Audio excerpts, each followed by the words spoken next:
take the light, and then you're always going to bring the light to the gun, never the gun to the light. What I don't want to do is stick my light out there and then bring my gun through my arm or my hand to the light. If my light's already out and I'm searching, then all I would try to do is, if I needed to go to the pistol, I would simply try to back the light into my body or bring it down or something. That way I'm not clearing or covering my body. Okay? But for the most part, if you're going to get both of them out, you want the gun out first, and then you bring the light to it. So if we're working like this, about the best way that I can think to do it is to just take the light, take the gun, your thumbs flagged up, and just press them together. Okay? And you'll notice when I do that, my gun kind of rolls inboard, and that's just a byproduct of my fingers coming together, and they just kind of do that. They don't have to do that, but however, you just want to get a good isometric position to where you're pushing in with your right hand, pushing in with your left hand, and you're creating kind of a vise on the gun and the light. The other good thing about it is that it brings the light to bear roughly or relatively close to the bore of the gun. Okay? Anytime you bring the light out further from the gun, you're having to do more of this to try to get them to angle in or to sight in on the same spot.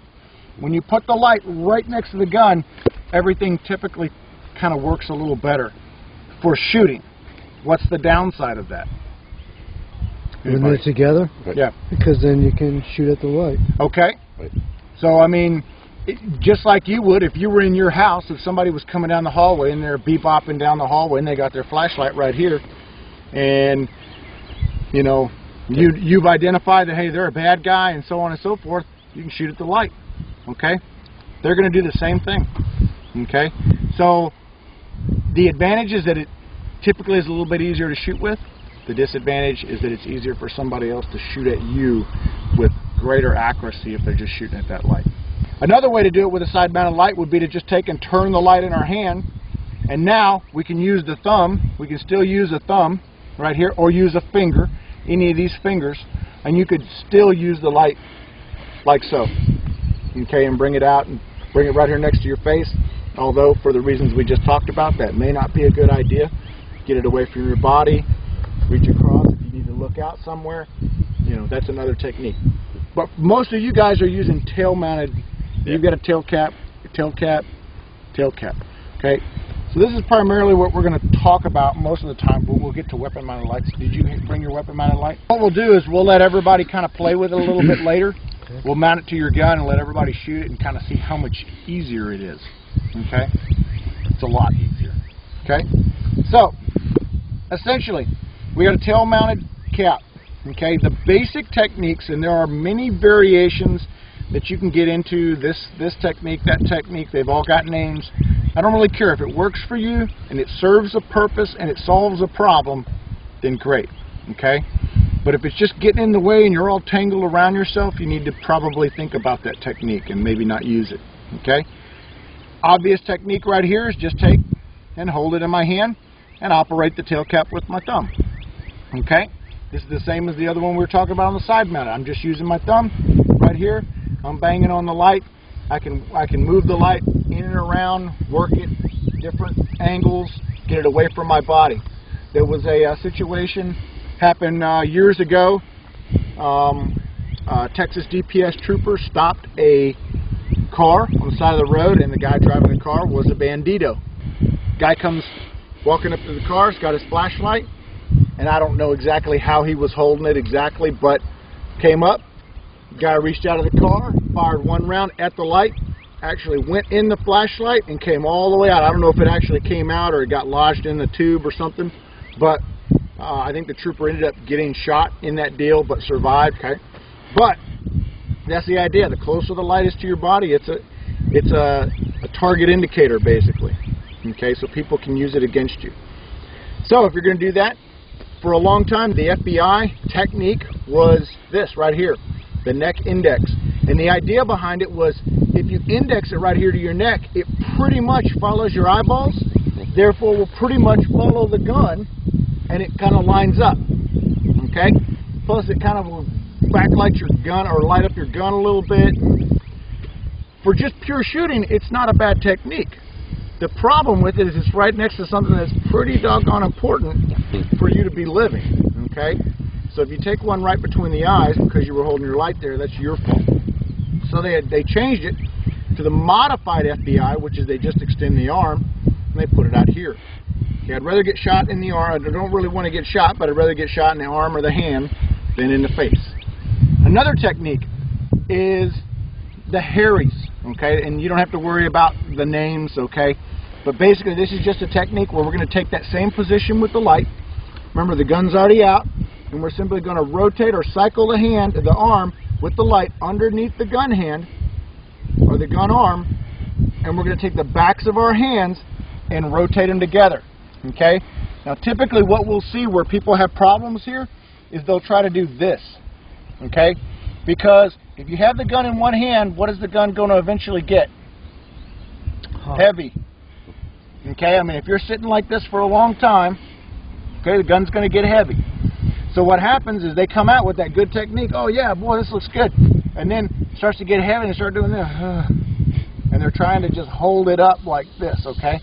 Well, what you're doing is you're taking away the platform that this position was built around. This position is built around some isometric tension in your upper body that locks it all together.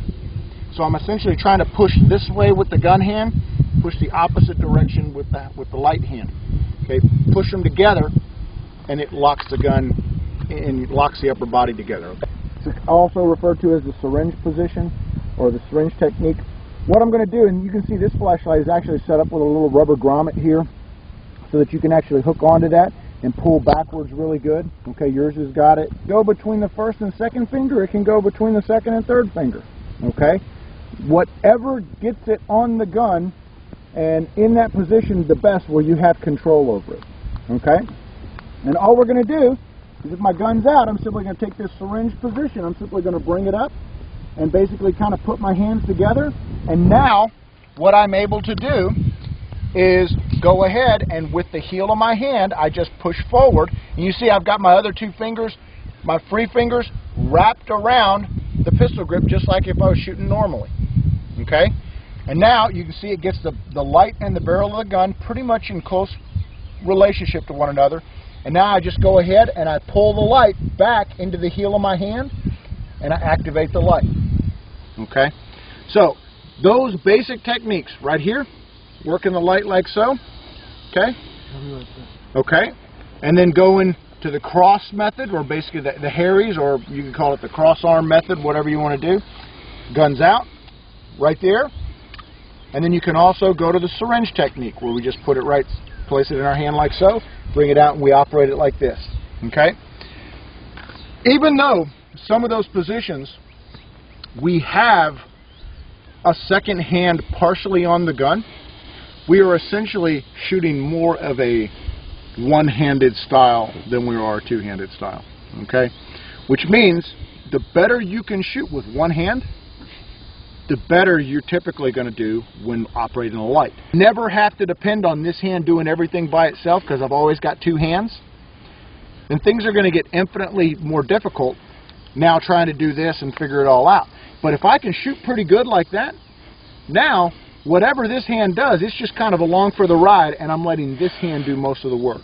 Being a good strong hand, support hand shooter is definitely a plus in general, but it really is a plus when we start working with lights. We start taking one hand out of the equation. If we have night sights, we're going to have to depend on the dots.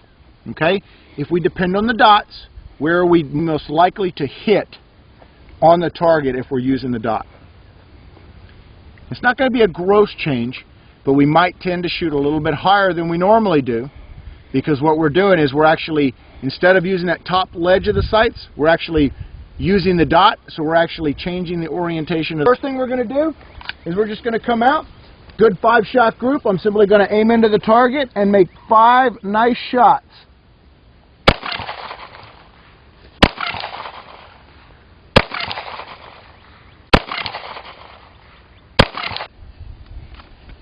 Something happens, okay? That might be a case for that position, okay? For all other times, I don't think this is necessarily the best position, okay? So we're going to pick one position, okay? And actually, we're gonna shoot it like this, just so you get the benefit of having done it, okay? So remember, we have no secondary hand on the gun. This is all strong hand shooting right here, okay? So we're simply going to take the light. I don't care if you activate the light or not, okay? You're just going to come out. You're going to hold it right here, index it kind of on your cheekbone, sort of, or you're on your jawbone, okay? And just aim it right there at the target. Okay, there it is. And I'm simply going to come out and I'm going to shoot a 5-shot group.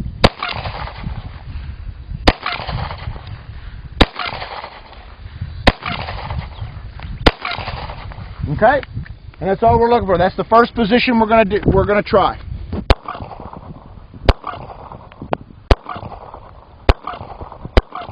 Okay? If my gun runs empty, like it's just done, I want the light off.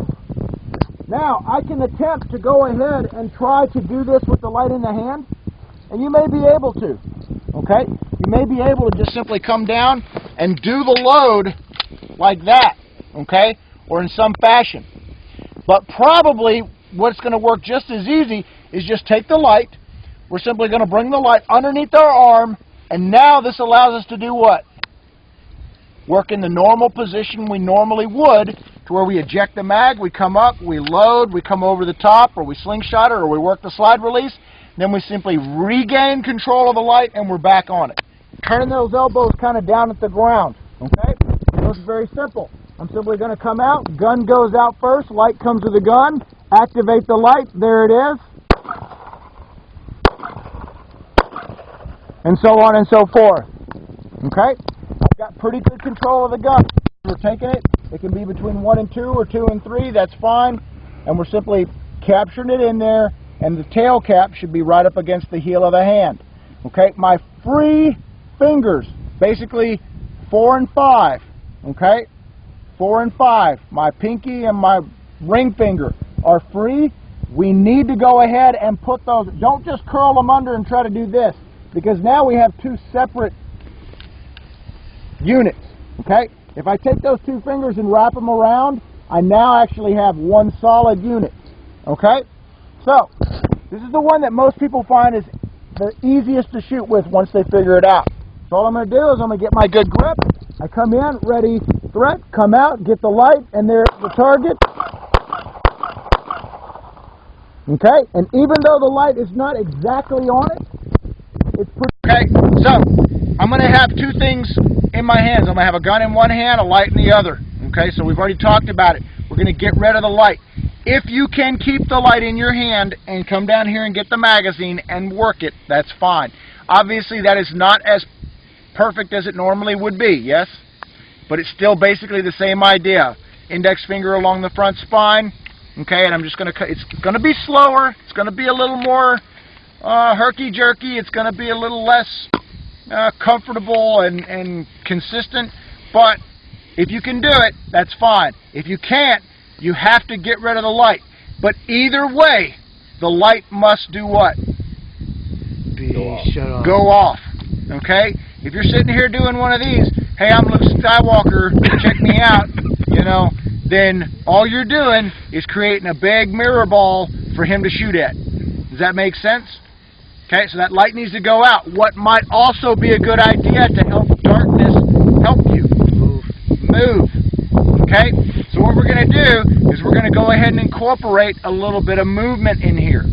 Okay, so the drill is going to be very simple. Okay, you can use whatever technique you like. Okay, I probably, if I had the opportunity, would probably be using this technique. Okay, so I'm going to come out. Ready, threat. I come up, I find him, I press 1 shot. My gun is empty, my light goes off. I stow it, I eject, I load, I step, then I come back out with the light, and I'm back into the fight. And you see I came back with a different technique.